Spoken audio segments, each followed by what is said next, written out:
کبھی کبھی نہ لگتا ہے کہ جوانی ایک اسٹیشن ہے جہاں ٹرین رکے گی، ہم مزے کریں گے اور پھر سکون سے اگلے اسٹیشن نکل جائیں گے۔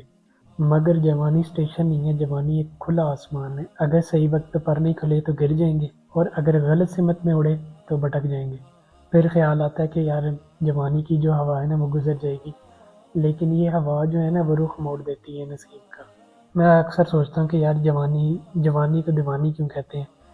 تو اس کا جواب نا مجھے میرے خیال سے یہی سمجھ آتا ہے کہ اس لیے نہیں کہ یہ اس میں بہت زیادہ جو ہے نا پاگل پن کرنے کی نا دل کرتا ہے، بلکہ اس لیے کہ اس میں ہم نا اندھے بھی ہو جاتے ہیں۔ جیسے یہ کوئی موسم اور یہ چلا جائے گا، مگر یہ موسم اپنے پیچھے یا تو ہریالی چھوڑ جاتا ہے یا بنجر زمین، لیکن دماغ میں نا پھر یہی آتا ہے کہ یار پارٹی کرو، کیریئر بناؤ، دنیا دیکھ لو۔ دل کہتا ہے نہیں یارا سکون نہیں ہے، ہم گناہ کو ایکسپیرینس کا نام دے رہے ہیں۔ دوست کہتا ہے انجوائے کر، ماں کہتی ہے کہ راہ راست پر آ، اور ہم بیچ میں پھنسے ہوئے کہ ہم سمجھتے ہیں اسلام جوانی روکتا ہے، جبکہ اسلام جوانی کو اسٹینڈرڈ دیتا ہے۔ تو رسول اللہ صلی اللہ علیہ وسلم نے فرمایا کہ قیامت کے دن 5 سوالوں میں سے ایک سوال خاص جوانی کے بارے میں ہوگا کہ کہاں گزاری، کیوں؟ کیونکہ بڑھاپے کی عبادت مجبوری ہو سکتی ہے، جوانی کی عبادت عشق ہوتا ہے۔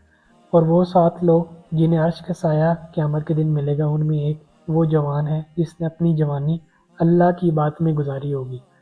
تو امیجن کرو دنیا کے اندر یعنی کہ تپش ہر جگہ، اور ایک طرف آپ اور جو کہ اللہ کے سائے کے نیچے۔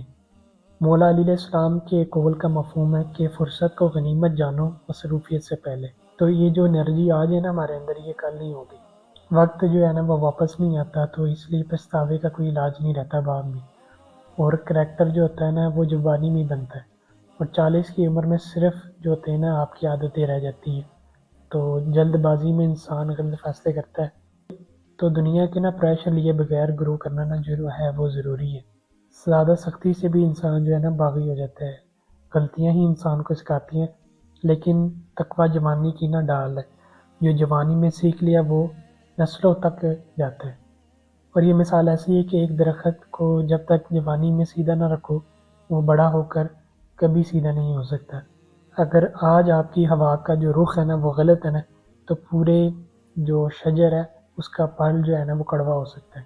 تو اس جوانی کو اپنی اچھی عادتوں سے بڑھ دو، تاکہ جب آپ کی حسن اور جوانی ڈلے تو آپ کے پاس کوئی اچھا اخلاق اور کچھ اچھی عادتیں ہوں، جس کی بنا پر آپ پھر جوانی کے بعد پہچانے جاتے ہیں۔